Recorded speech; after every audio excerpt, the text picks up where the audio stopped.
Hello everyone. Welcome to MonoVM's YouTube channel. In this video, we are going to upgrade PIP Linux. Let's get started. Step 1. Open PuTTY and connect to your Linux server. Step 2. Check PIP version. You can check the PIP version on your system using this command line.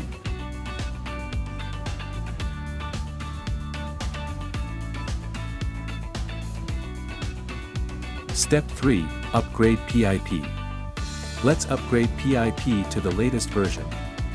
To do so, run the following command.